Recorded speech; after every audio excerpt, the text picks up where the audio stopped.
Bismillah,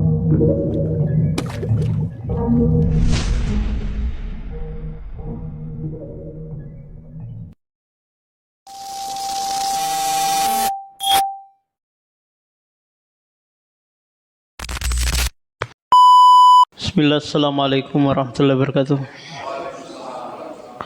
Alhamdulillah, salatu wassalamu ala rasulillah wa ala alihi wa sahbihi wa sallama taslima.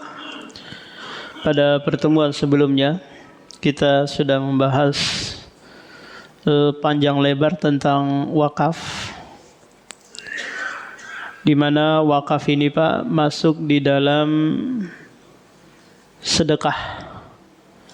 Karena kita juga sebutkan pada pertemuan sebelumnya bahwa memberikan sesuatu kepada orang lain dari harta yang kita miliki itu memiliki 3 judul. Yang pertama adalah sedekah, yang kedua hadiah, yang ketiga hibah. Kapan pemberian itu dinilai atau dikatakan sedekah, Pak? Kapan? Kalau kita berniat mencari pahala. Paham? Kalau sekiranya kita berniat menarik hati seseorang, apakah itu istri kita, ataukah atasan kita, ataukah ustadz di ponpes atau guru di sekolah, maka ini namanya apa, Pak? Hadiah. Tujuannya apa? Menarik hati seseorang. Kemudian yang ketiga adalah hibah, yaitu memberi tanpa ada niatan mencari pahala wala menarik hati seseorang. Hanya memberi cuma-cuma.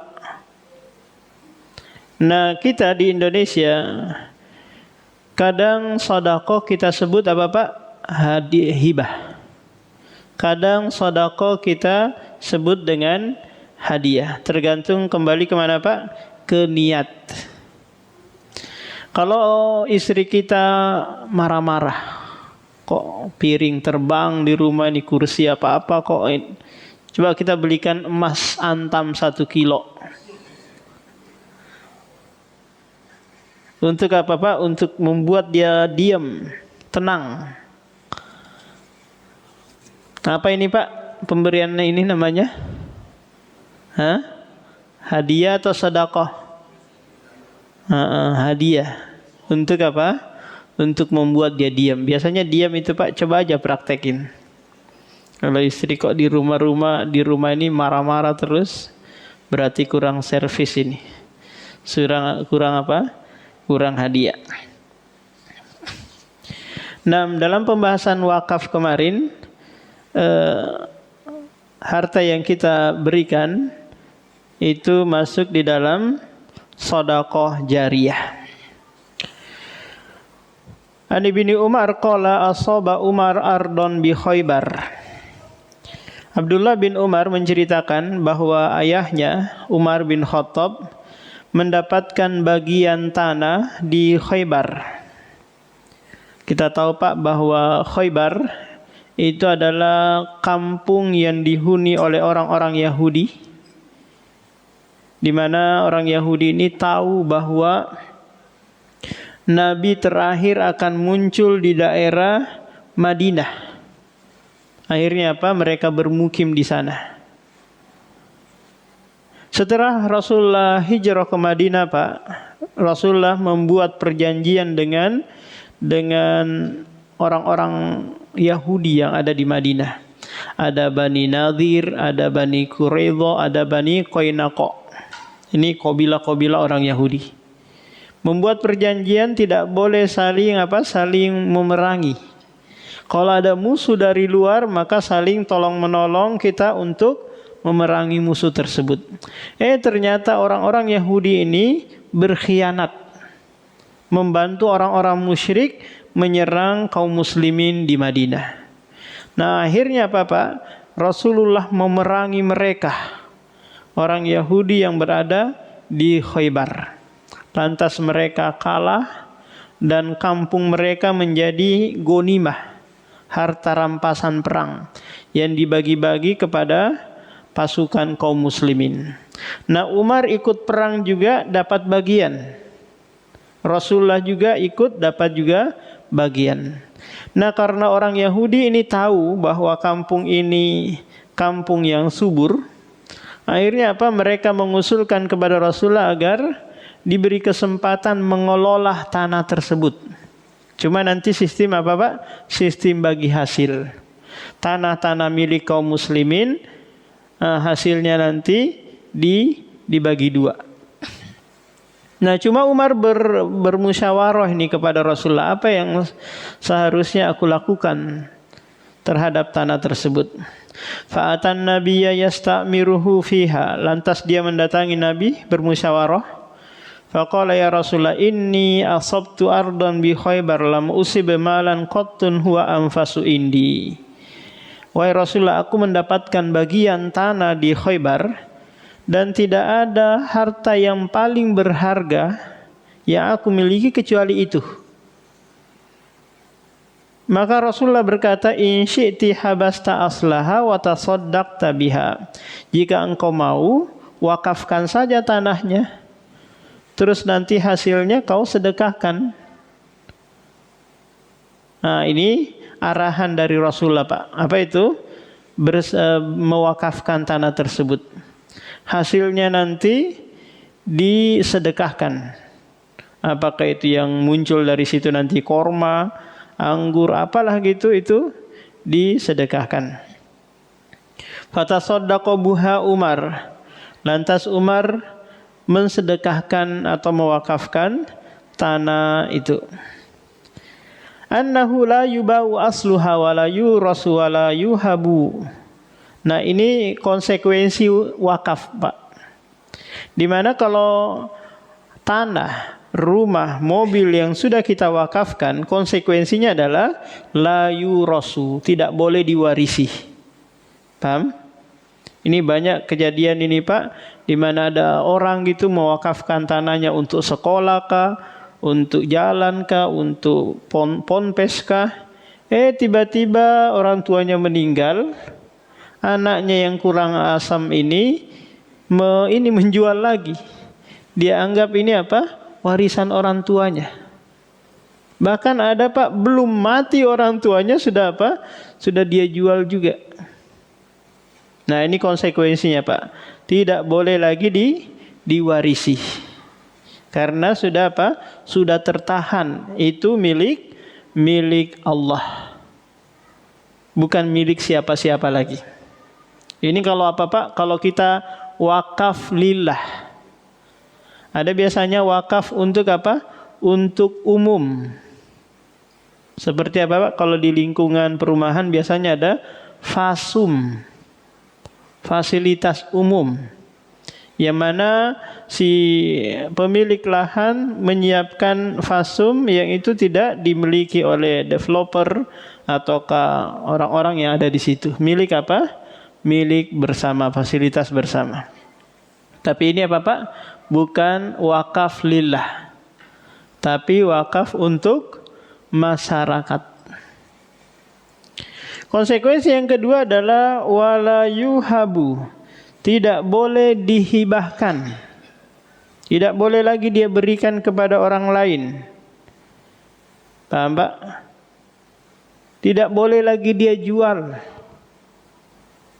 Paham? Tidak boleh lagi dia jual.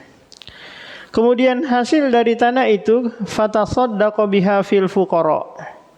Kemudian Umar mensedekahkan ke orang-orang fakir, kerabat, rikob, budak, fisabilillah, untuk di jalan Allah, wa ibnus sabil, dan orang-orang yang sedang melakukan perjalanan, wadhaif, dan tetangga. Nah, ini Pak, hasil dari tanah tersebut bisa apa? Bisa disedekahkan ke siapa saja. Mau ke orang kaya, ke orang miskin, ke siapa saja yang boleh disedekahkan. La junaha ala man waliha ya'kulu minha bil ma'ruf. Tidak ada dosa bagi orang yang mengurusi tanah itu atau yang diberikan amanah, atau istilahnya dalam Badan Wakaf Nasional itu Pak, namanya nadhir. Paham? Kalau kita mau mewakafkan tanah Pak, kita ke KUA, nanti kita bersama bareng dengan orang yang mau menerima amanah wakaf tadi. Ini disebut apa? Nadhir. Atau kita belum ada nih yang kita berikan, maka bisa nanti KUA yang menentukan nadhirnya siapa. Paham? Nah, si nadhir ini yang mengelola tanah ini, dia boleh memakan buah-buahan dari situ, tapi sewajarnya saja. Sewajarnya. Au yut'ima shadiqan ghairu muta'ammawlin malan. Dan dia boleh juga memberikan teman-temannya yang lain tanpa apa? Berlebihan. Karena ini apa Pak? Karena ini milik atau hasil dari tanah wakaf. Nah, ini kalau tanah yang diwakafkan. Tapi kadang kita dapati Pak di Balikpapan terutama ya, biasanya tanah yang diwakafkan itu Pak tertahan manfaatnya, enggak dimanfaatin. Kadang kita mewakafkan tanah ke pondok pesantren, tapi enggak dibangun-bangun sama dia. Paham? Bertahun-tahun banyak sekali tanah di kilo sana Pak, enggak dibuat-buat pondok pesantren. Tapi surat-suratnya sudah dipegang sama yayasan itu, sama ponpes itu. Maka kurang jariahnya, bahkan enggak ada jariahnya. Paham Pak? Maka dalam hal ini Bapak bisa menarik kembali untuk mencari nadhir yang pas, yang bisa langsung membangun tanah itu. Atau tanah itu ditanamin apa gitu, buah-buahan, kayak buah pisang mungkin yang 1 tahun sekali tanpa diurusi kan. Atau apa buah apa lagi Pak yang kita tancap aja terus ditinggal, singkong. Apa lagi Pak? Buah naga butuh semprot ya, kalau enggak dia ini kuning. Buah mangga mungkin, buah-buah apa lagi itu ada hasilnya. Jangan kayak tumbuh ilalang aja, itu enggak ada manfaatnya. Ini sangat disayangkan Pak. Dan kadang-kadang yayasan di ponpes juga nerima-nerima aja. Nerima-nerima tapi apa? Enggak dimanfaatkan. Ini sayang. Jadi Bapak kalau punya tanah, cari orang yang bisa langsung apa Pak? Memanfaatkan tanah tersebut. Maka Bapak bisa mensyaratkan, Pak Ustadz, kalau enggak dibangunin dalam waktu 6 bulan, 3 bulan ke depan, saya akan tarik kembali. Pastikan berapa kira-kira waktu saya nunggu nih untuk ini dibangun. Kalau enggak saya tarik kembali. Maka tidak mengapa Pak memberikan syarat seperti itu. Agar apa? Agar kita mendapatkan jariyah, terus mengalir. Nah, wa fi riwayatil Bukhari tasaddaqa bi asliha la yuhabu wa la yuba wa la yuhabu walakin yunfaqu samaruhu. Jadi tidak boleh dijual, tidak boleh dihibahkan, dan yang boleh hanyalah dimanfaatkan buah-buahnya. Ini kalau tanah tersebut memang ada pohon-pohonnya, tanaman-tanamannya. Kalau tanah kosong, maka ya dimanfaatkan, mungkin ditanami atau disewakan. Hasil sewanya nanti bisa apa Pak? Disedekahkan. An Abi Hurairah radhiyallahu anhu qala ba'asa Rasulullah Umar ala sadaqati al-hadis. Rasulullah pernah mengutus Umar untuk memungut zakat. Nah, sepulang dari memungut zakat, Umar mengeluh di mana Khalid bin Walid tidak mau mengeluarkan zakat. dari harta yang dia miliki. Kata Rasulullah kepada Umar, Khalid itu kenapa dia tidak mau bayar zakat? Karena baju perangnya, pedangnya, alat-alat perangnya itu dia sudah wakafkan. Paham Pak? Baju perangnya, pedangnya, kudanya, semuanya dia sudah apa? Wakafkan. Jadi kalau sudah diwakafkan maka tidak perlu lagi dipungut zakat. Kalau di sini Pak, tanah wakaf itu ada pajaknya enggak? Ada enggak kira-kira? Ada yang tahu Pak? Tanah wakaf. Taruhlah ini masjid. Ini masjid dibangun di atas tanah wakaf. Ada PBB-nya enggak ini? Ada PBB-nya enggak? Enggak ada ya. Kalau sudah ada dari surat wakaf dari KUA biasanya Bapak, untuk pengurusan sertifikat pun mudah. Dan enggak ada pajak jual beli, enggak ada apa? Enggak ada PBB-nya setiap tahun. Jadi tidak boleh lagi apa Pak? Dizakati. Sekaligus mengajarkan kepada kita dari hadis ini bahwa sesuatu yang mutanakil bisa berpindah-pindah dari tempat ke tempat yang lain, ini bisa diwakafkan. Paham Pak? Kalau tanah tadi kan nggak bisa kan berpindah ya. Nah kalau ini bisa berpindah. Baju perang bisa berpindah, kuda bisa berpindah dan yang lainnya. Maka nanti kita kiaskan kepada hal-hal yang bisa berpindah-pindah. Apa kira-kira Pak? Kalau di masa kita ini? Mobil, motor, apalagi Pak? Baju, paham? Panci dan yang lainnya ini apa? Bisa diwakafkan. Selama bisa bertahan lama. Kalau seperti onde-onde nggak bisa diwakafkan Pak. Pisang dan yang lainnya, ini sebentar saja.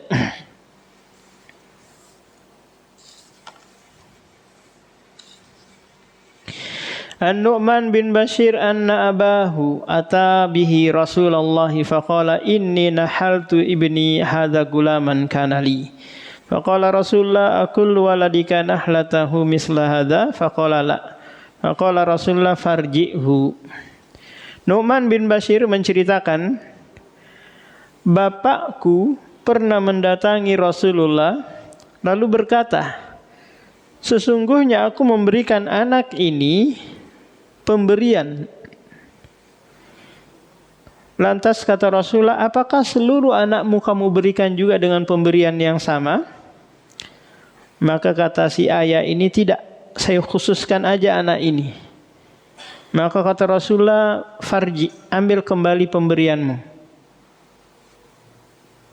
Nah Rasulullah mengajarkan kepada bapak ini Pak, bahwa kalau ingin memberikan kepada anak harus berlaku adil. Tidak boleh ini saja yang diberi, yang lain tidak diberi. Ini pemberian yang sifatnya di luar nafkah wajib Pak ya. Paham? Nafkah wajib itu kan makan, pakaian, tempat tinggal. Maka orang tua wajib memberi. Nah sekarang pemberian selain nafkah wajib, seperti mungkin orang tua pulang dari luar negeri atau pulang dari safar atau dari kerja sehingga beli hadiah. Maka dia tidak boleh mengkhususkan satu anak saja yang dia berikan. Atau dia dapat bonus gaji gitu. Gak boleh dia kasih, oh ini anak saya nih, saya kasih satu ini, yang lainnya enggak. Maka ini dilarang dalam syariat kita Pak. Kenapa? Karena ini akan memunculkan kecemburuan di antara para anak. Coba lihat kasus di mana Yakub alaihi salam Pak melebihkan saja kecintaannya, kepeduliannya kepada Yusuf dan Binyamin, dan tidak dia lakukan kepada anak-anak yang lain. Apa kira-kira yang terjadi Pak? Anak-anak yang lain itu cemburu. Ia menyebabkan dia berpikiran buruk. untuk apa? Menghabisi Yusuf. Paham?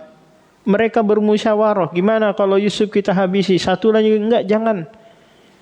Di ini saja bermusyawarah. Pokoknya apa? Bagaimana Yusuf bisa apa? Dilenyapkan. Akhirnya muncullah ide agar Yusuf dibuang ke dalam sumur. Ini semua muncul dari mana, Pak? Dari ketidakadilan orang tua. Maka untuk mencegah ini, syariat datang membuat aturan untuk berlaku adil dalam hal apa, Pak? Dalam hal pemberian. Yang jadi masalah kadang kalau kita punya anak laki-laki perempuan, ya kan? Laki-laki perempuan. Kalau laki-laki semua atau perempuan semua gampang gitu. Sekarang anak kita laki-laki semua, laki-laki satu, perempuan satu, atau dua laki-laki dua perempuan. Maka bagaimana cara bentuk berlaku adilnya? Maka yang lebih tepat dalam hal ini, Pak, sesuai dengan pembagian warisan. Paham? Sesuai pembagian warisan, yaitu 2-1. 2 bagi anak laki-laki, 1 bagi anak perempuan. Paham? Kalau anak kita laki-laki 1, perempuan 1. 2 kita kasih anak laki-laki, 1 anak perempuan. Gimana kalau anak perempuan kita nggak paham tentang permasalahan ini? Maka kita kasih satu-satu di hadapan mereka, satu-satu gitu. Nanti secara diam-diam, sembunyi-sembunyi kita kasih anak laki-laki tersebut 1 bagian lagi. Paham, Pak? Untuk berlaku adil sesuai dengan pembagian Allah. Adapun masalah ini masalah di luar nafkah wajib, Pak, ya. Kalau nafkah wajib ya semuanya harus mendapatkan sesuai yang mereka butuhkan. Sesuai yang mereka butuhkan.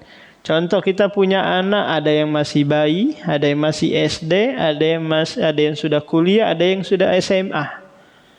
Kira-kira, Pak, jatah nafkah wajibnya apakah harus sama? Ini semua anak kita ini, TK, bayi, TK, SD, SMP, SMA. Apakah nafkah wajibnya harus sama semua? Tidak. Sesuai yang mereka butuhkan. Nggak mungkin anak SMA kita samakan nafkahnya dengan anak bayi. Paham? Anak bayi hanya makan bubur mungkin. Nggak mungkin ini kita kasih ke anak SMP. Oh, udah harus sama rata. Semuanya makan bubur. Semuanya harus sama pakaiannya. Enggak. Tapi semuanya dikasih sesuai kebutuhannya. Paham?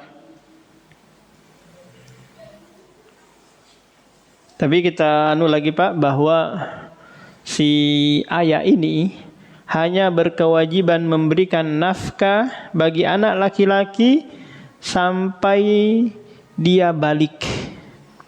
Ketika anak laki-laki itu sudah balik, maka ya sudah tidak ada lagi kewajiban orang tua memberikan nafkah kepadanya. Cuma kadang kita, Pak, kurang memberikan pendidikan kemandirian kepada anak kita. Akhirnya apa? SD-nya dibiayai, SMP-nya dibiayai, SMA-nya, kuliahnya, sampai mau nikah pun dibiayai. Akhirnya kita lagi mikirkan kerjaan dia. Kenapa, Pak? Karena kita tidak berikan dia pendidikan kemandirian. Coba mulai dari setelah dia balik. Nak, saya nggak ada kewajiban lagi, silakan kamu cari sendiri. Berusaha sendiri. Mau mungut kaleng kah atau jadi apa lagi tuh kerja biar dapat penghasilan. Biar apa, Pak? Biar mereka mandiri.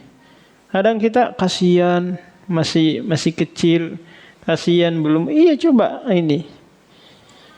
Coba bapak-bapak di sini mungkin rata-rata orang tuanya dulu apa? Mendidik dengan kemandirian, kan? Paham? Sehingga kita sudah terlatih dan bisa dilepas di mana saja kita bisa hidup. Beda dengan anak-anak sekarang, Pak. Merengek terus, minta-minta terus. Padahal orang tuanya sudah tidak lagi wajib memberikan nafkah kepadanya. Kalau anak perempuan, Pak, itu sampai dia menikah.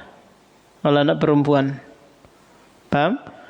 Bapaknya wajib memberikan nafkah dia sampai apa? Sampai dia menikah. Kalau sudah menikah, maka kewajiban itu berpindah ke suaminya.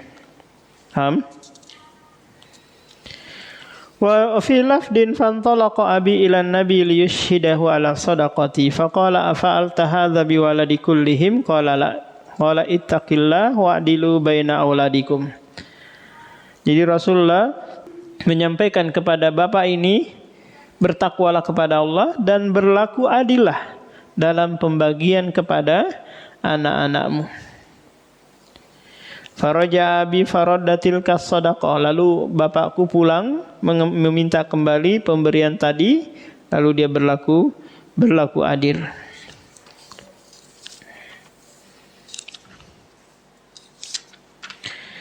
An Ibni Abbas radhiyallahu anhuma qala an-nabiyyu al-aidu fi hibatihi kal kalbi yaqi'u summa ya'udu fi qai'ihi. Nabi sallallahu alaihi wasallam bersabda, al-aidu fi hibatihi, orang yang meminta kembali pemberiannya itu seperti anjing yang muntah kemudian menjilat kembali muntahnya. Hadis ini menjelaskan kepada kita Pak bahwa haramnya meminta kembali pemberian yang sudah kita berikan. Tapi ini dengan syarat pemberian itu sudah dipegang atau sudah dibawa oleh orang itu. Kalau sekiranya hanya sekedar janji, terus kita batalin janji tersebut, maka ini tidak masuk di dalam hadis ini. Paham? Contoh saya bilang ke Pak Amir, Pak Amir, saya mau ngasih mobil Pak Amir. Datang ya ke rumah. Pak Amir nggak datang-datang, ya sudah saya batalin. Terus datang besok atau lusanya, udah Pak Amir sudah habis waktunya. Oh, Ustadz ini ngambil kembali pemberiannya. Enggak, Pak Amir belum apa? Belum terima barang itu. Kalau sekiranya barang itu sudah dibawa, terus saya batalin, nah masuk di dalam hadis ini. Karena memberikan sesuatu Pak, berarti apa? Mengalihkan kepemilikan barang tersebut. Paham? Bukan lagi barang kita. Maka ini hati-hati Pak, kalau sekiranya apa? Mengatasnamakan istri, rumah, mobil, motor, mengatasnamakan istri. Ini apa statusnya? Minjam namakah? Ataukah ini memberikan? Kalau sekiranya meminjam nama saja, sampaikan, sayang saya pinjam aja namamu ya, bukan saya berikan loh ini. Karena takutnya nanti ada masalah, cekcok gitu antara pastri tadi, terus si suami ngambil motor itu. Si istri menyangka bahwa ini sudah apa? Sudah diberi. Padahal apa Pak? Pinjam nama saja. Dan ini juga berkaitan dengan warisan nantinya. Jadi harus dipastikan. Bapak pinjam nama atau titip harta atau apa gitu harus jelas. Jangan ada apa Pak? Jangan ada nanti kesalahpahaman. Wa fi riwayatin lil Bukhari laisa lana masalus saw alladhi ya'udu fi hibatihi kal kalbi yarji'u fi qaihi. Jadi orang-orang yang meminta kembali pemberiannya itu seperti anjing yang menjilat muntahnya. An Ibnu Umar radhiyallahu anhu wa Ibnu Abbas anin Nabi qala la yahillu lirajuli muslimin ayyutiyal atiyata thumma yarji'u fiha illal walida fima yu'ti waladah. Tadi larangannya sifatnya umum Pak, di mana orang yang memberi sudah diterima sama yang diberi tadi itu tidak boleh lagi apa? Diminta kembali. Kecuali satu kasus bolehnya mengambil kembali, yaitu tak kala ayah memberi kepada anaknya. Sudah dibawa, diambil anak tersebut, kita ambil lagi kembali sebagai seorang ayah, maka ini boleh. Kenapa Pak? Karena di sini ada syibhut tamlik, sisi kepemilikan, di mana harta milik anak itu adalah milik ayah juga. Paham? Bagaimana Rasulullah bersabda, anta wa malu kali abik. Kamu dan hartamu itu milik bapakmu. Paham? Maka mengambil milik sendiri nggak ada masalah. Paham? Beda dengan kalau itu diberikan kepada orang lain. Kalau kepada anak, maka boleh kita Pak? Mengambil kembali. Contoh, kita belikan HP anak kita. Ternyata anak ini pakai nonton yang nggak benar, pakai main game sampai lupa sholat berjamaah dan yang lainnya. Akhirnya apa? Kita ambil kembali. Boleh nggak kira-kira Pak? Boleh. Kenapa? Karena Anda adalah ayahnya. Harta anak itu milik orang tuanya. Tapi kalau kita berikan kepada orang lain, kita belikan HP, nih untuk kamu ya. Ternyata dia pakai main game, pakai judi online. Boleh nggak kita ambil Pak? Boleh nggak kira-kira? Tidak boleh. Boleh kita ambil kecuali di awal kita syaratkan. HP ini dipakai untuk yang bermanfaat ya. Paham? Ternyata dia pakai untuk maksiat. Maka apa? Ini tidak sesuai dengan syarat ketentuan. Ini kalau apa Pak? Kalau kita memberikan dengan syarat. An Aisyah radhiyallahu anha qalat kana Rasulullah yaqbalul hadiyah wa yusibu 'alaiha. Kata Aisyah, adalah Rasulullah itu menerima hadiah dan membalas hadiah tersebut.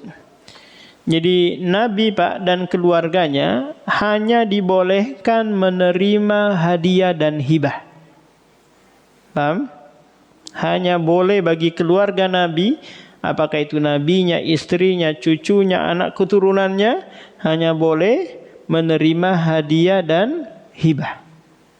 Adapun sedekah haram bagi keluarga Nabi untuk menerimanya. Kenapa?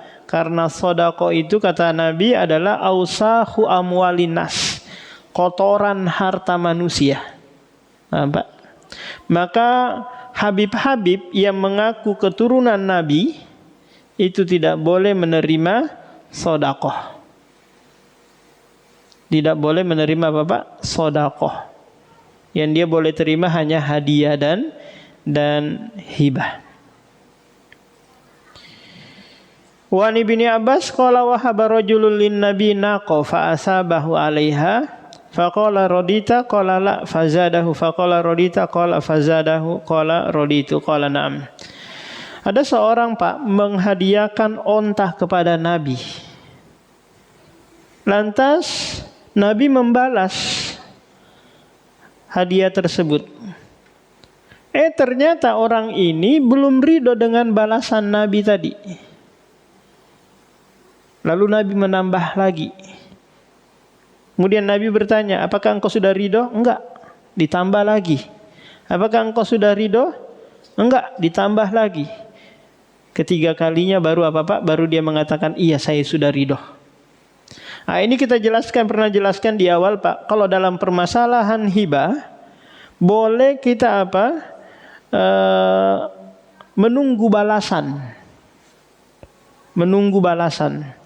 Contoh saya antar ke rumahnya Pak Amir botol air minum putih ini ya. Terus saya tunggu diisi jus. Saya ditunggu mungkin dibalikin, ada sesuatu yang dibalikin, dibalas. Maka ini tidak mengapa Pak, karena apa? Judulnya hibah. Maka Pak Amir juga kalau tahu niatan saya seperti itu, maka Pak Amir boleh menerima atau menolak. Wah ternyata antum ngasih berharap ada yang dibalas ya. Saya nggak mau kalau kayak gini. Paham? Boleh. Contoh, ada orang mungkin tetangga kita Pak, ngantar satu piring onde-onde. Tapi nunggu dibalas, apa kira-kira, nasi goreng atau nasi kebuli. Paham? Ada kadang biasa tetangga itu Pak niatan terselubung. Ngantar apa gitu menggunakan tempat. Biar apa? Biar diisi kembali tempat tersebut. Kalau memang dia terang-terangan Pak, nunggu di depan rumah, Bu, piringnya dibalikin dong. Oh kok kosong? Kok kosong Bu? Oh memang kamu berharap ada diisi? Iya saya berharap. Diisilah apa kue kacang atau apa diisi gitu. Oh saya nggak mau Bu, saya nggak terima kalau kayak gini. Saya nggak makan yang kayak gini. Diisi beras, nggak repot masak lagi. Jadi apa maunya? Dia boleh sebut Pak. Dan boleh dia apa namanya istilahnya cerewet gitu, minta yang lebih daripada yang dia kasih tadi. Nah, Bapak tinggal Bapak lagi yang nerima ini. Mau nggak barter seperti itu? Paham?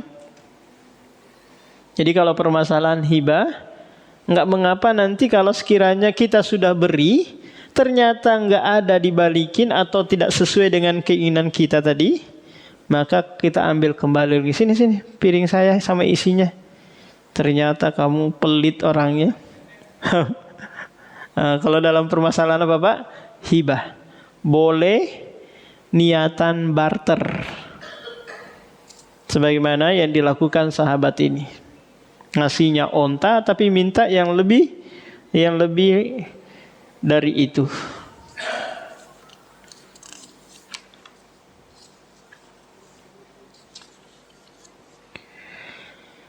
Tinggal berapa menit lagi Pak?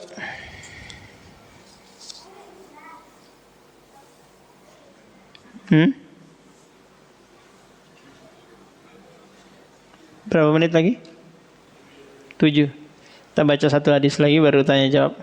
An Umar qala hamaltu ala farasi fi sabilillah fadha'ahu sahibah. Fadhanantu annahu bay'ahu bi rakhasin fasa'altu Rasulullah an dzalik faqala la tabta'hu wa in a'takahu bi dirhamin. Umar menceritakan bahwa dia pernah mewakafkan kuda untuk dipakai di medan perang. Ternyata si Nadir, orang yang menerima tadi wakaf kuda itu Pak, tidak ngurusi kuda itu. Sampai kurus, sampai ini gak dikasih makan, kasihan lihatnya. Lantas Umar berinisiatif untuk membeli kuda itu. Akhirnya dia tanya dulu, konsultasi dulu kepada Rasulullah, boleh gak beli yang sudah diwakafkan itu? Kata Rasulullah, jangan engkau beli wahai Umar. Meskipun dia menjualnya dengan 1 dirham. Istilahnya jualnya dengan 1 perak, 1 rupiah. Jangan dibeli. Kenapa Pak? Karena ini sama halnya dengan mengambil kembali pemberian yang sudah diberikan. Paham? Demikian juga nanti kalau kita sudah memberi sesuatu gitu kepada orang. Sedekah. Tapi orang itu kok nggak diurusinnya ya, nggak diapa-apainnya ya. Paham? Yang boleh Bapak lakukan tadi adalah, sebagaimana kita sudah sebutkan, kalau ternyata orang ini yang dia diamanahi wakaf terus dia nggak urusi, nggak manfaatin, Bapak boleh alihkan ke yang lain. Paham? Bukan Bapak beli atau tarik lagi untuk jadi kepemilikan. Tapi apa Pak? Dialihkan. Agar barang tersebut terus mengalir pahalanya. Demikian Pak, ada yang ditanyakan? Assalamualaikum warahmatullahi wabarakatuh. Pak Ustadz, kalau waktu itu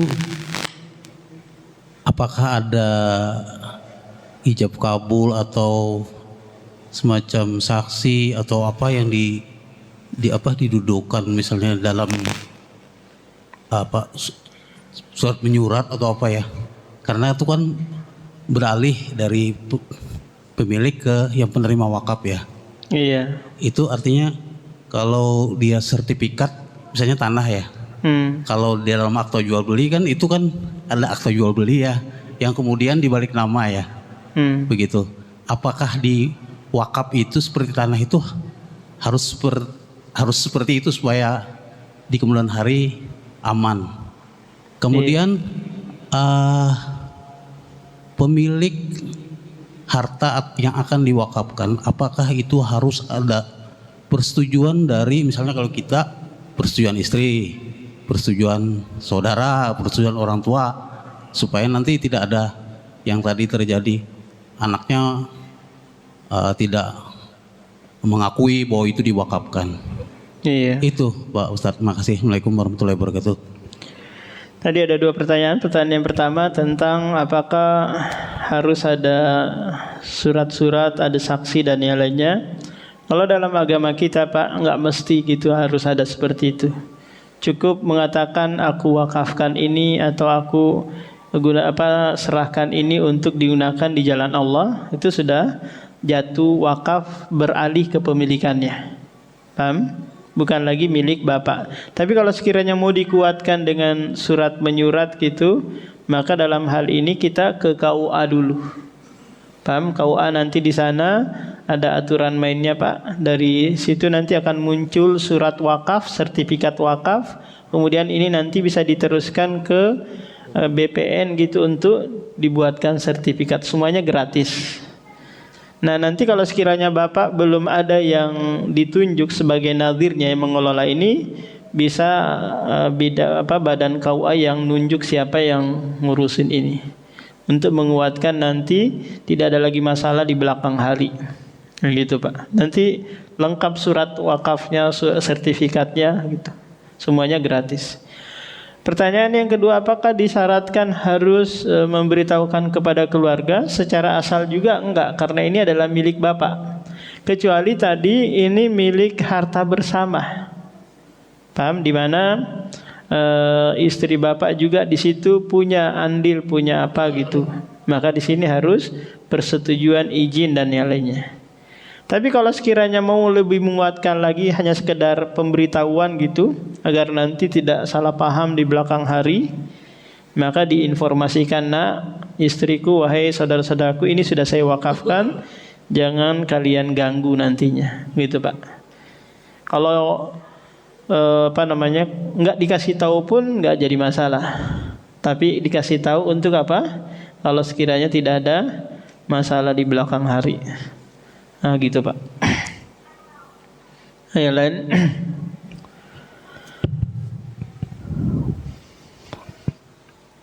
Bismillah Pak Ustaz. Tadi ada diulas sedikit terkait dengan kewajiban ke anak ya, ke laki-laki dan ke yang perempuan. Yang laki-laki itu kan batasannya yang ke balik ya.